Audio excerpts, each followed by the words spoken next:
Hey, and good, and welcome back into the Grind on Sports, the cheap seats. That's where we sit. I'm Wayne Kaiser alongside my teammate, Mr. Ben Metz, as his slide would represent, the kicker of the side. But Ben, cheap seats has kind of been our when we don't have a guest for the week, we still want to get some content out. So we kind of beat up what's the hot topic of the time and of the week. And this week it's Tennessee baseball again. Last week it was how I felt like they could go to Fayetteville and get it done, and that's why I call it the cheap seats, because it's a long way there, and maybe I got off track a little bit between when we did that, I guess, Wednesday night and when they hit Fayetteville in the weekend. So swept this weekend by Arkansas. That was kind of disheartening a lot. I was out of town, but I was following along, really kind of trying to pull double duty, and it wasn't working. But followed Tennessee baseball. They drop all three games pretty emphatic fashion, and yeah, just one of those snap and clear, get through the week, and hopefully Tuesday would have been a better game, and that didn't seem to be either, as Tennessee Tech, put the work in, got the job done. I think they beat us 12-5 yesterday. So I don't know what to say, Ben. Title of this one's Panic Mode. Is it time to hit the panic button for Tennessee baseball? I don't know. I got a lot of reasons why the answer should be yes, but then my gut wants to tell me no. But what do you think, man? Yeah, in reflection of this past weekend and going into last night, a couple words come to mind: indigestion, heartburn. It's a family show, Ben. Don't use those kind of words. I ate a lot of barbecue, a lot of hot dogs and grilled chicken over the weekend, and watched the ball games with some friends out of town, and just disheartening. The team goes to 23-14 overall, 5-10 in conference play. They go from being ranked 15, arguably 15 or 16, able to host a super regional, to now not even being ranked, being completely out of the picture. Their RPI after last night's Tennessee Tech game dropped from 23 to 40 overnight, just because of the horrendous loss to Tennessee Tech. So I think we are at that point where we really need to talk this out as a fan base, and I think we are at the panic mode stage. Yeah, I don't know if you've watched enough. I don't know if you call them war movies or whatever. The little cover for the red button is flipped back, and I've got my hand right there on it. It's ready to go. Looking at it, Ben, we're 3-7 in our last 11 ball games.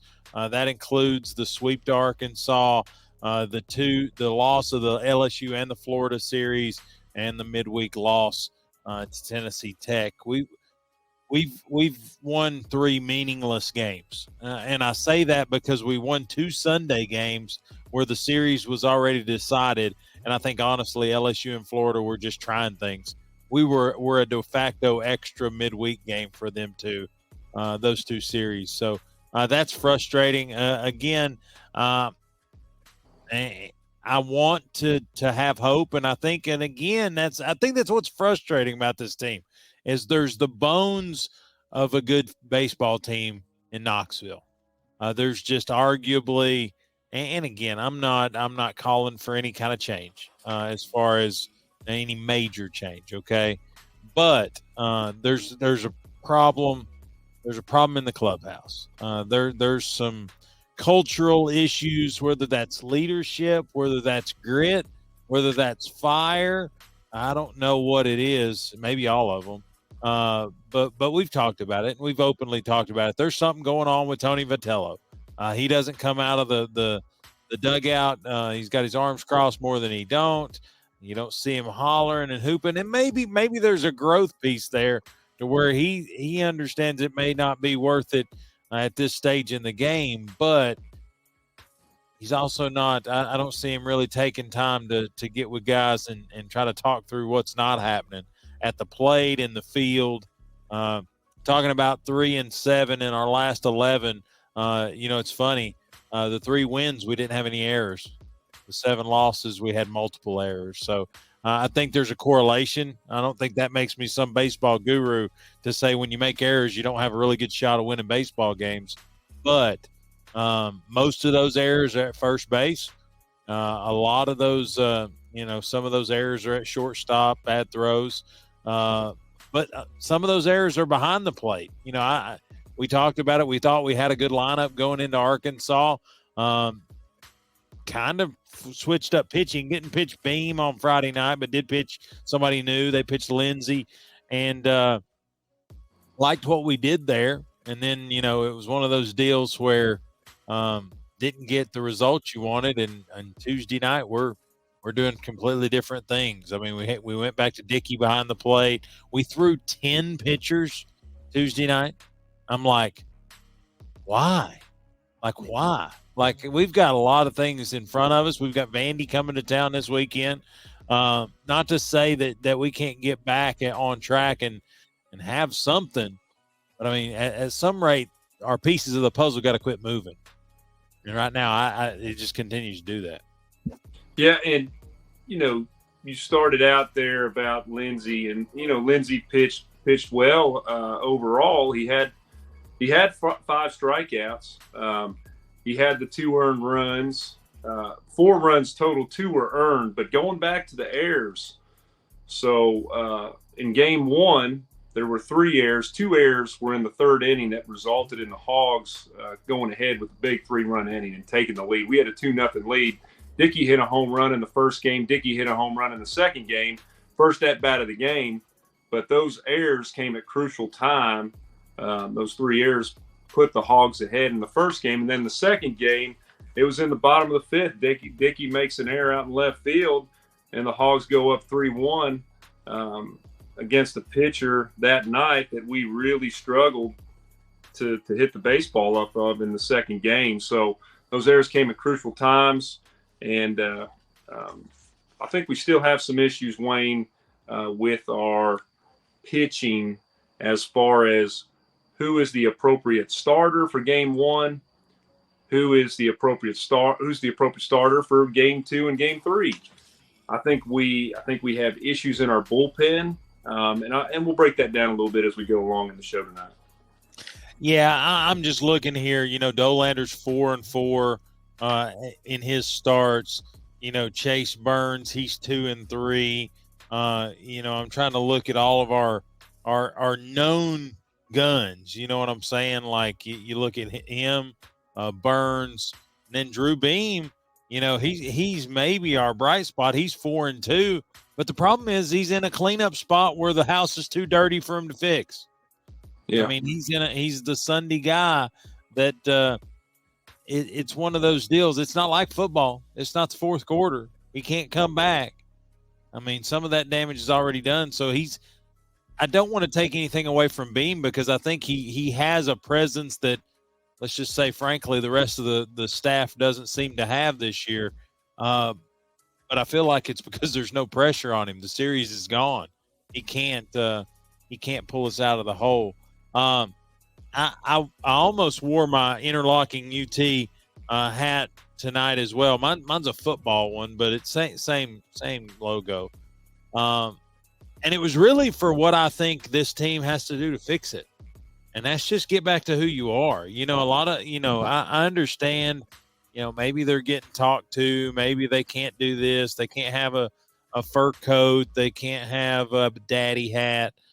They can't do all these things. But to me, what is that? It wasn't really a country song, but it says if you can't be with the one you love the one you're with.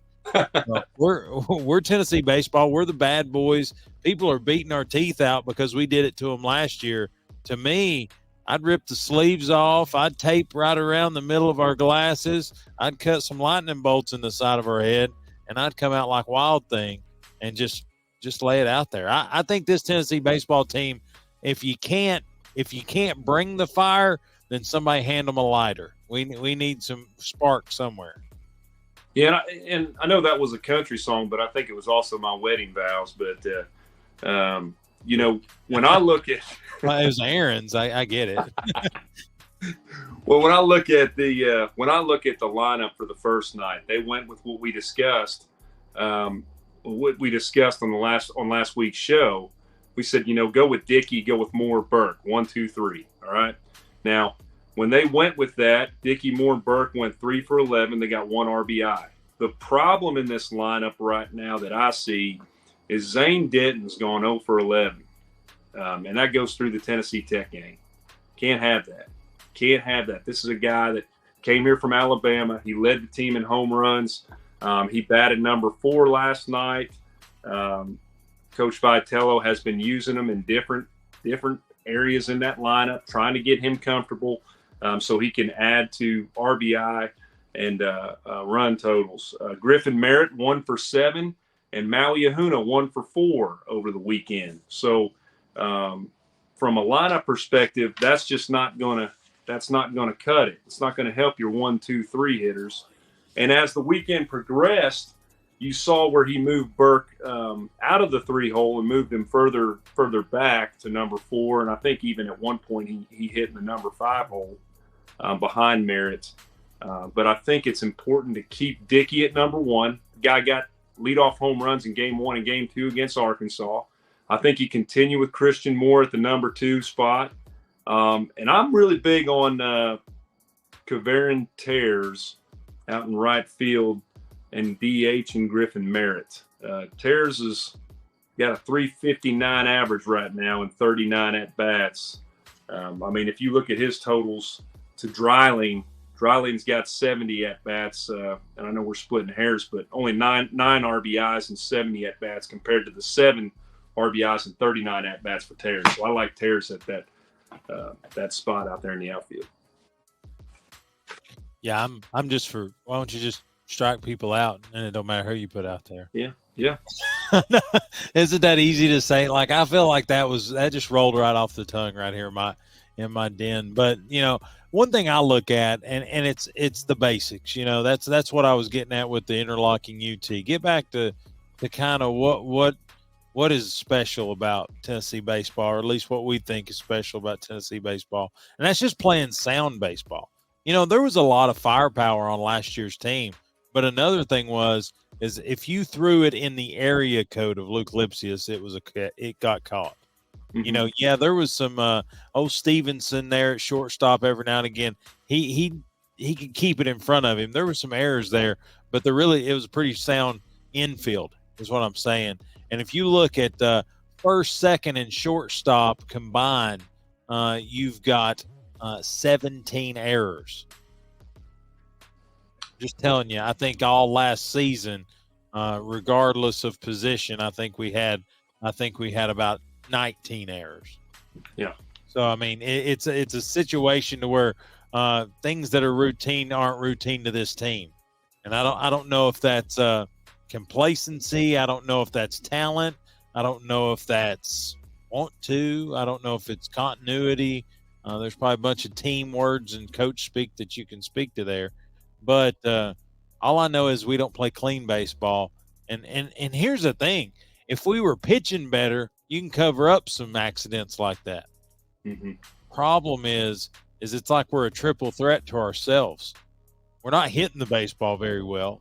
To me, like I said, and it's weird because it's eerily reminiscent of the pre-Vitello era when we would walk to the plate scared of pitchers, where we'd be like, "Ooh, LSU's coming to town. Let's just hope not to get our teeth kicked in. Let's just hope to get through the weekend, right? Mm-hmm. Maybe get one to fend off a sweep because we're trying to be that 12th team to make it to Hoover." Mm-hmm. Well, so we're not aggressive at the plate. Then, as a pitching staff, arguably coming into this season, and you're talking about a conference that's baseball loaded. We had one, probably arguable top 2 or 3 staff in the conference, if not the country. And so for Burns, Dolander, the relief that is for us not to be getting any more out of them than what we are, that's struggle bus. And then the errors, if you can't, what was it you said? You said throw the ball, catch the ball, hit the ball. Those are the 3 things that you got to do to win ball games.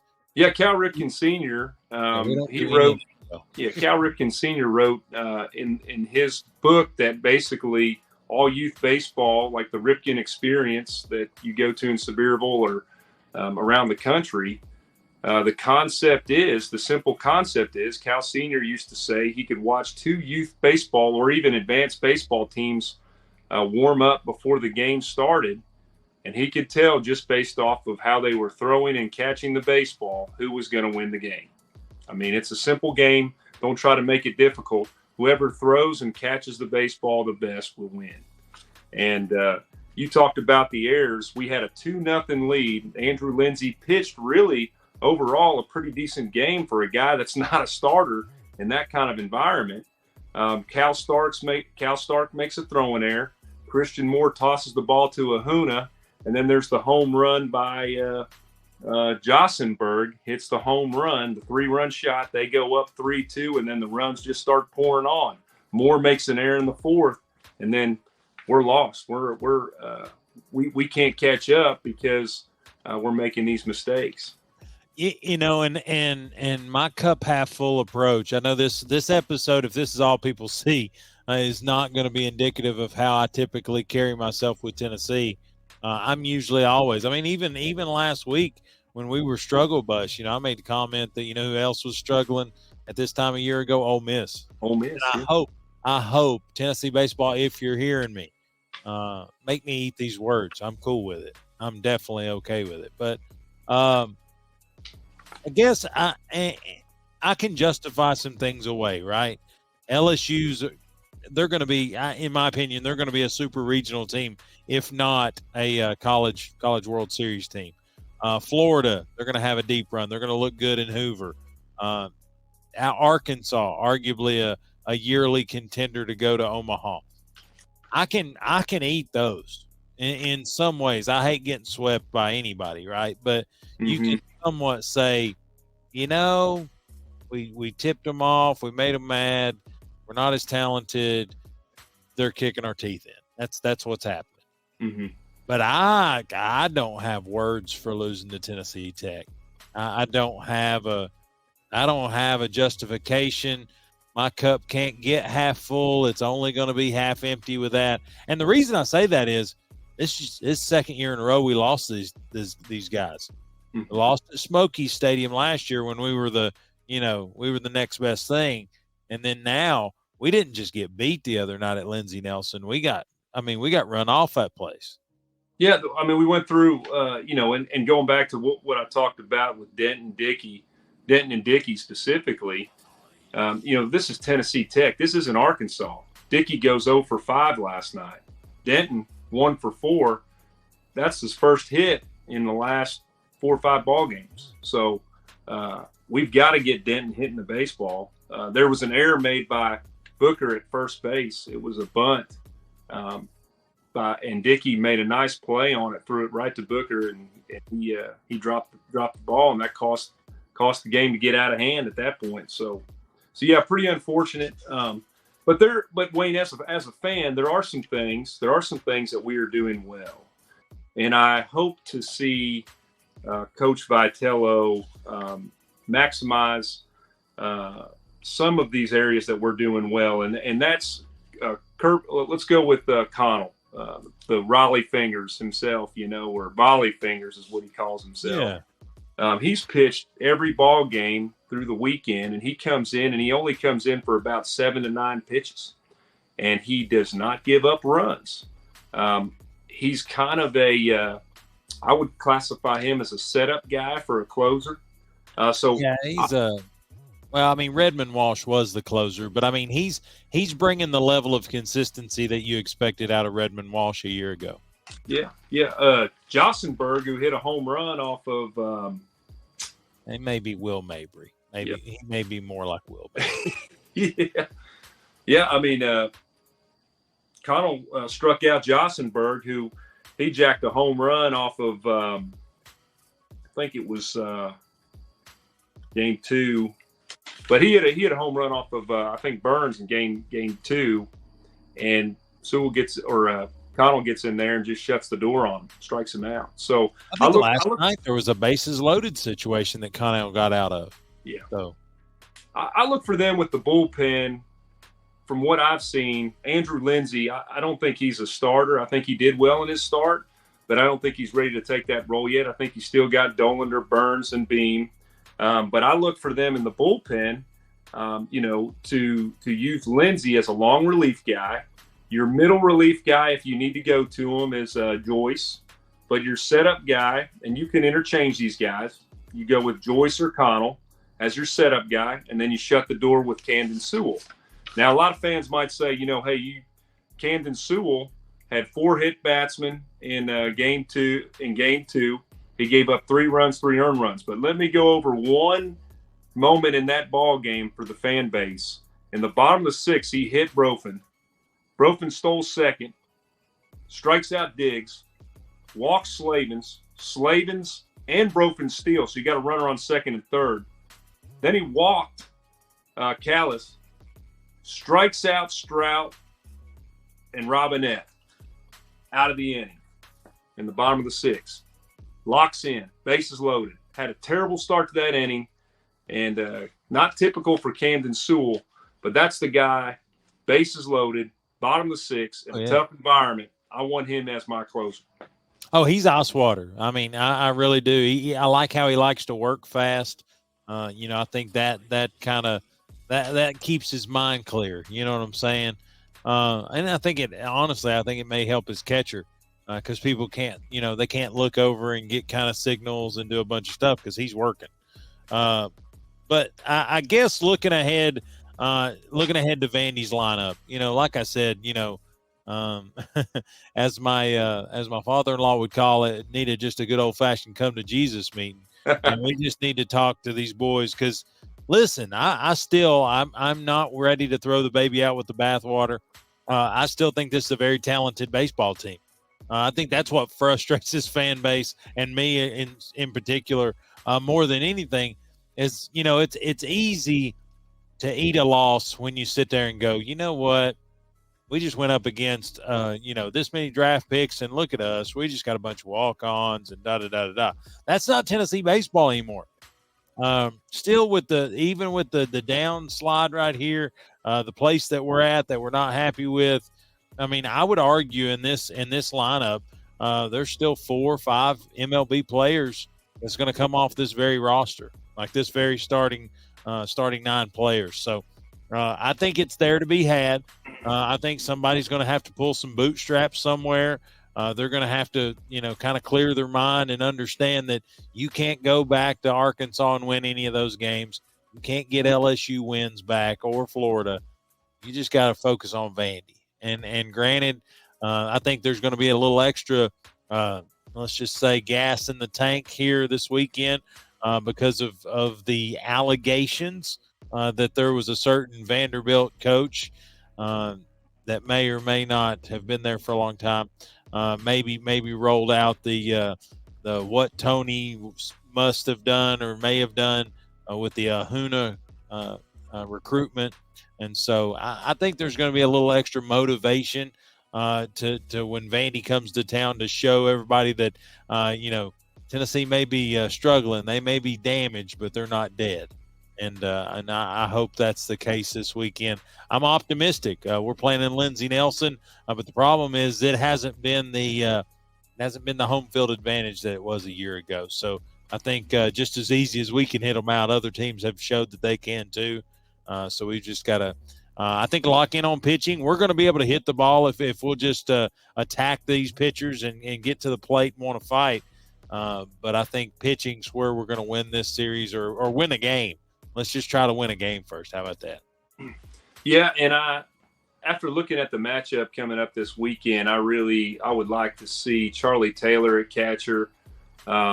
Charlie, you're going to lose what Cal Starks provides you when it comes to hitting the baseball, but Charlie Taylor can throw out runners. And this team, looking at them statistically, we have 39 of 48 attempts at stolen bases. Now, wait for it. Here you go, buddy. Vanderbilt has stolen the base 71 times, almost getting close to double what we have, 71 times, and they've reached base safely 58 of those times. Now, when you break down their other numbers, 48 home runs for Vandy compared to our 69. So this isn't a team that's going to be hitting the ball over the fence at Lindsey Nelson. I mean, now you've got R.J. Schreck and you got Jack Bolger that they can cause some havoc to a pitching staff. But when you look at their overall numbers compared to us, I'm going to give you a couple more just so you know the side-by-side as a fan base. 271 RBIs for Vandy to our 252. So they're hitting much less home runs. Again, 48 to our 69, but they're getting their RBIs by getting runners on base, moving them over. They're gonna steal bases. So I'd like to see Charlie Taylor in there. He's got a better percentage of catching runners on the bags. Give Cal a break. Maybe see what we can pull off. But they had problems this week too. They lost to Indiana State last night, 10-2. It's one of those midweek games. Indiana State Sycamores are pretty good, just not non-conference, good baseball program. And but overall, 29-8 overall, and they're 6-1 on the road. So this is going to be a challenge. So we'll see what Tennessee's got. Yeah, like I said, this is a battered team, but it's not a dead team. We just got to hopefully just catch them at the right time. Maybe a wake-up call was the loss to Tennessee Tech. I know last year it kind of served as one. You think about it. We lost right there, and we didn't know if we were going to fall apart or what happened. We go on a tear, win an SEC tournament championship, and then make it to another super regional. So to me, one game at a time from here on out. I don't think it's about winning the series. I don't think it's about trying to worry about where you're going to stand up or stack up headed to Hoover. I mean, I'm pretty sure we're going to get to Hoover, and then we'll let the NCAA play out the way it needs to be. But I think right now this team's not mature enough to worry about the postseason. They're not mature enough to worry about next week's game. I think everything needs to hinge on Friday night, and then we'll see how that plays out to get to Saturday. So to me, it's all in on Friday night. I think they'll go back to Dolander pitching Friday night. And honestly, if you play error-free baseball, I don't care if you work out the Alvin and the Chipmunks out there in the outfield. I don't care. Just score runs and stop Vandy. Like it sounds real simple in most other sports, but in baseball, it's probably maybe the hardest in this rivalry. But it's where we're at right now. I think you got to get redemption somewhere. You didn't get it against the Gators, the Tigers, or the Razorbacks. So let's get one against Vandy. Yeah, and Dolander, he had 2 hits and 8 strikeouts. The only reason why we lost that game too is we out-hit them 7-4, but we were 0 for 8 with runners in scoring position. So you said at the beginning of the show, Wayne, I think the key piece to all of this is we need to get Dolander back to Dolander form that he had the previous year. We've got to get Chase Burns to at least go more than 2 or 3 innings. These guys these 2 in particular, have got to stop giving up the long ball. Even Burns's pitching that he came in on Beam after Beam was taken out of the ball game, Burns gave up a home run that inevitably put Arkansas way out in front there. So yeah, I just wonder, because it's one of those deals. And I guess there's a thing, the sophomore slumps and all that. I just wonder how you never know how integral people are on your staff or in a bullpen or in a dugout. Then when they leave, you wonder how much. I think it's everybody expected there to be a drop off in the outfield because of Gilbert and Beck not being out there.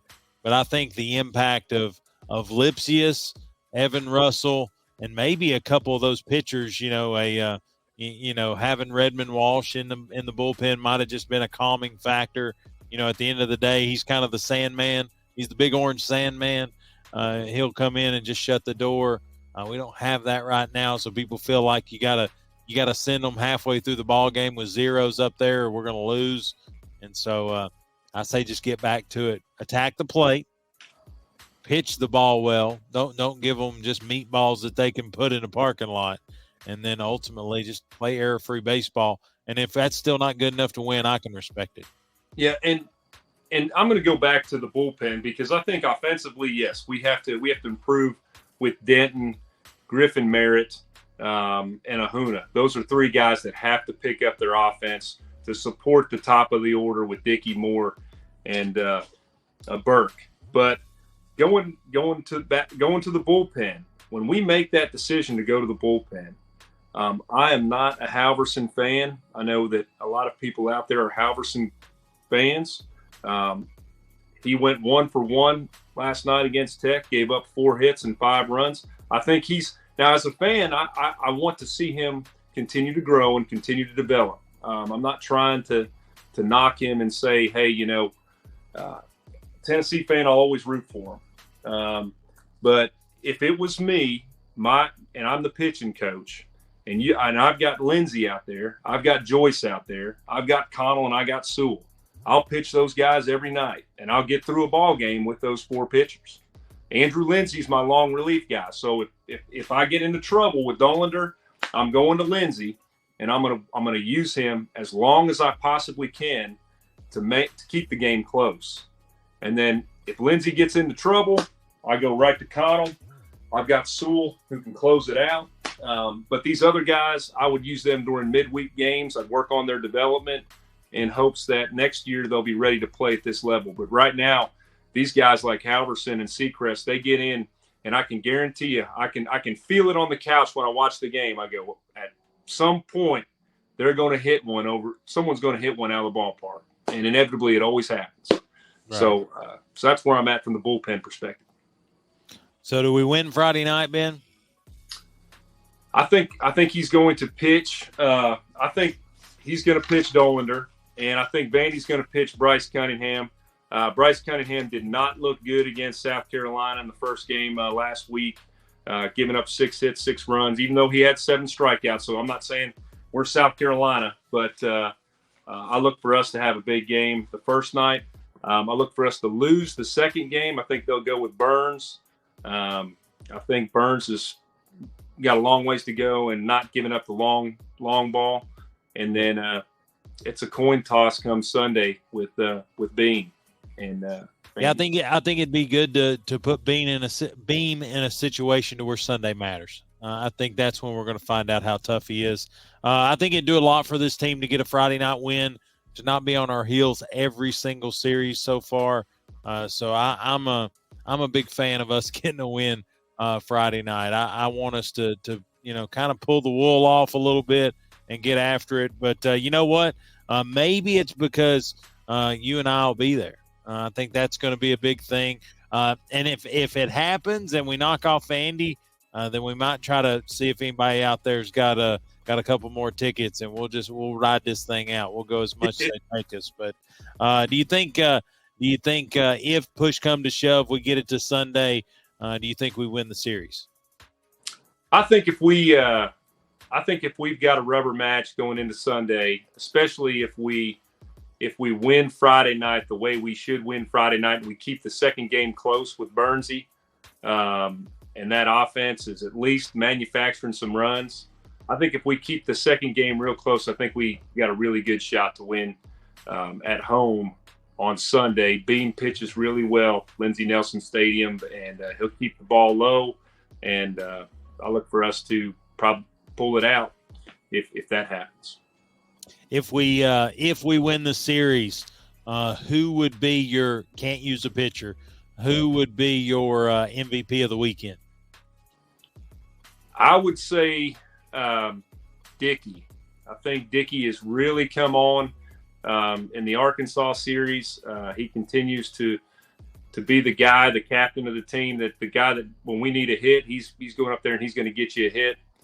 So I look for him to have a big series this weekend.